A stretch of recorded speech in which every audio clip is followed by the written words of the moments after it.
Becoming, Michelle Obama's 2018 memoir, is a profoundly personal and inspiring account of her life, tracing her evolution from a working-class girl in Chicago's South Side to the First Lady of the United States.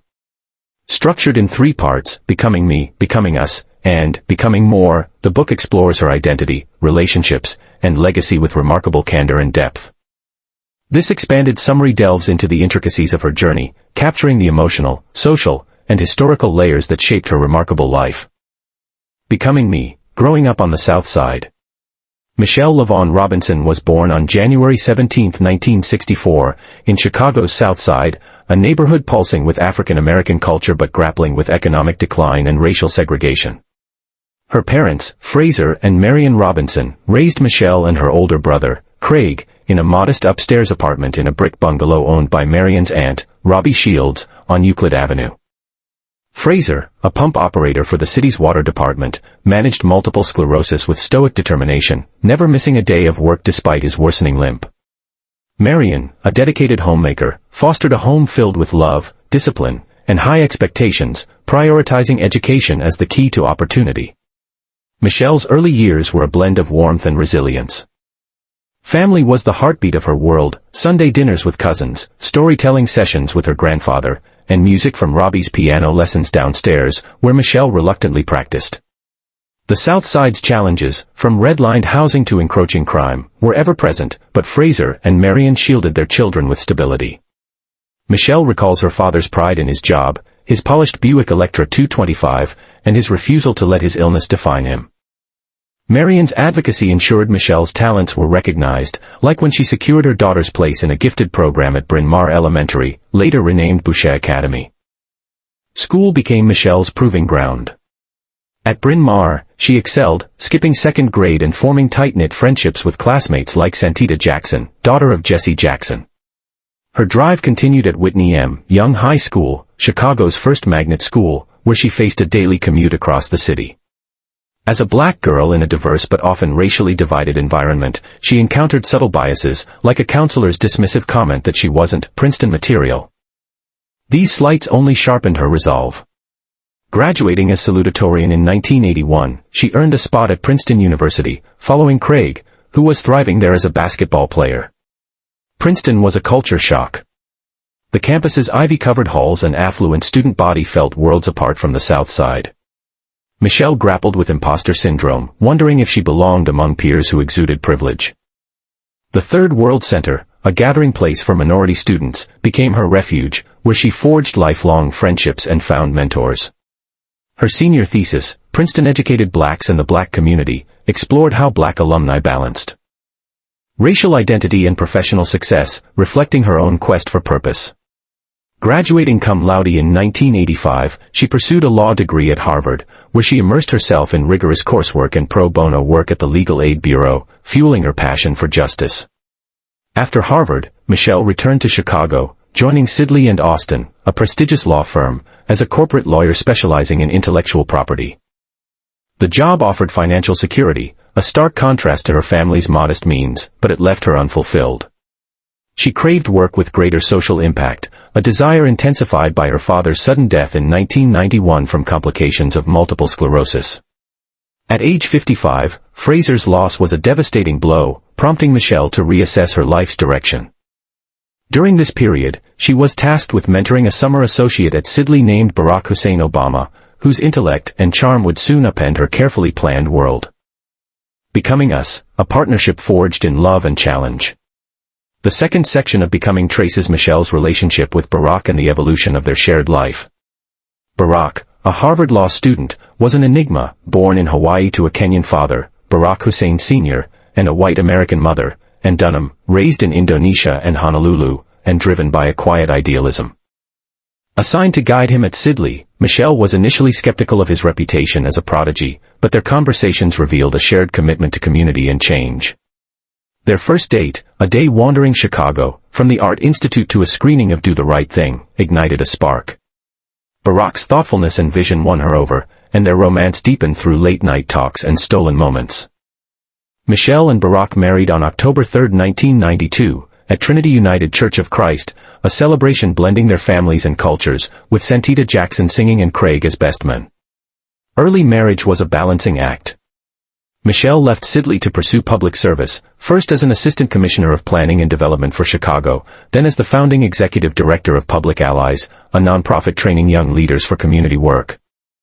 She thrived in roles that aligned with her values, but Barack's career path, community organizing, teaching constitutional law at the University of Chicago, and entering politics as an Illinois state senator, demanded long hours and offered little financial stability. His dreamer's mindset clashed with her pragmatism, leading to candid discussions about priorities. Motherhood brought profound joy and new challenges. After a painful miscarriage, Michelle and Barack faced infertility, enduring the emotional and physical toll of in vitro fertilization.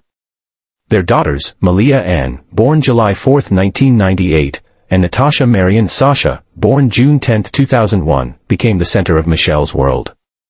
She juggled motherhood with a demanding role at the University of Chicago Medical Center, where she led community outreach. Barack's frequent absences, especially during legislative sessions in Springfield, left Michelle shouldering much of the parenting. She navigated playdates, doctor's visits, and bedtime routines, all while managing her career. Couples counseling helped them address these strains, fostering communication and mutual support. Barack's political ascent reshaped their lives. His 2004 U.S. Senate campaign, propelled by a stirring keynote at the Democratic National Convention, made him a national figure. Michelle supported him while maintaining her job and protecting their daughter's routines, but the spotlight tested her privacy. When Barack announced his 2008 presidential candidacy, Michelle was torn. She believed in his vision for a united, hopeful America but feared the campaign's toll, relentless scrutiny, security risks, and upheaval for Malia and Sasha. Her love for Barack and trust in his purpose led her to embrace the journey, though not without reservations. On the campaign trail, Michelle emerged as a powerful voice. Her 2008 Democratic National Convention speech, weaving her South Side roots with universal family values, resonated with millions, countering false narratives about her patriotism. Yet, she faced vicious attacks, labeled an angry black woman, caricatured in media, and smeared with lies about her loyalty. With resilience, she focused on authenticity, connecting with voters through stories of her upbringing and hopes for her daughters. Her efforts helped propel Barack to victory on November 4, 2008, making him the first African-American president and Michelle the first African-American First Lady. Becoming More, redefining the First Lady's role. The final section of Becoming chronicles Michelle's 8 years as First Lady, 2009 to 2017, and her transformation into a global advocate. Moving into the White House with 10-year-old Malia and 7-year-old Sasha, Michelle prioritized her daughters' well-being. She ensured they attended Sidwell Friends School, maintained chores like making their beds, and enjoyed sleepovers and birthday parties, despite Secret Service escorts. Marion Robinson, Michelle's mother, relocated to the White House, providing a grounding presence with her no-nonsense wisdom and fierce love for her granddaughters. As First Lady, Michelle redefined a role steeped in tradition but lacking a formal mandate. She launched initiatives rooted in her values, starting with Let's Move, a campaign to address childhood obesity through healthy eating, physical activity, and better food access. Her White House kitchen garden, planted with Malia, Sasha, and local schoolchildren, became a symbol of this mission, sparking national conversations about nutrition. She championed girls' education globally through Let Girls Learn, partnering with governments and organizations to remove barriers like poverty and child marriage. Joining forces, co-led with Second Lady Jill Biden, supported military families, advocating for veterans' jobs, education, and mental health. Michelle also opened the White House to diverse voices, hosting jazz concerts, poetry slams, and workshops for young artists. Being the first African-American First Lady was both historic and fraught. Michelle faced racist and sexist attacks, from a 2008 New Yorker cartoon depicting her as a militant to slurs questioning her femininity. Falsehoods about her patriotism, like misquotes of her campaign remarks, stung deeply. She countered these with grace, emphasizing unity and optimism.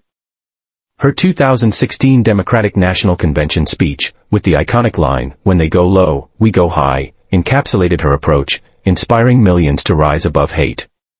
Her mentorship of young women, particularly girls of color, became a cornerstone of her tenure, as she hosted events like Day at the White House to empower the next generation. Globally, Michelle's impact was profound. Her 2015 trip to Saudi Arabia, where she met women leaders while respectfully navigating cultural norms, sparked dialogue about gender equality. Visits to Africa, Asia, and Europe for Let Girls Learn highlighted education's transformative power, connecting with girls who saw her as a role model. At home, she danced with Jimmy Fallon on The Tonight Show to promote Let's Move, spoke at commencements, and engaged with communities, earning admiration for her relatability.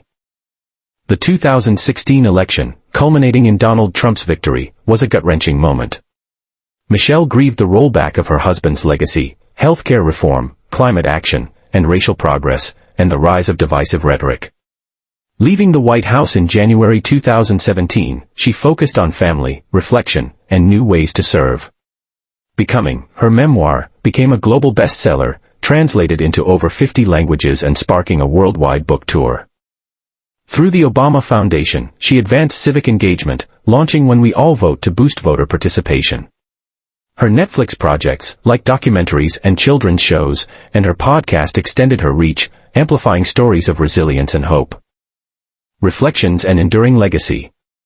Becoming is more than a memoir, it's a meditation on identity, purpose, and the power of storytelling. Michelle reflects on her lifelong journey of becoming, embracing growth through triumphs and setbacks. She shares vulnerabilities, childhood fears of not being enough, doubts as a working mother, and the weight of public scrutiny, offering a relatable portrait of strength forged in adversity. Her encounters with racism and sexism, from school counselors' low expectations to media caricatures, underscore systemic barriers, yet her achievements highlight the power of perseverance and community. Michelle's love for Barack, rooted in mutual respect and shared dreams, anchors her story. She celebrates their differences, his idealism, her groundedness, while acknowledging the effort to sustain their bond. Through career demands and parenting. Motherhood, she writes, is her deepest joy, shaping her advocacy for health, education, and opportunity. Her Southside roots infuse her work with a belief in collective uplift, from mentoring youth to championing policy change. The memoir's legacy lies in its universal resonance.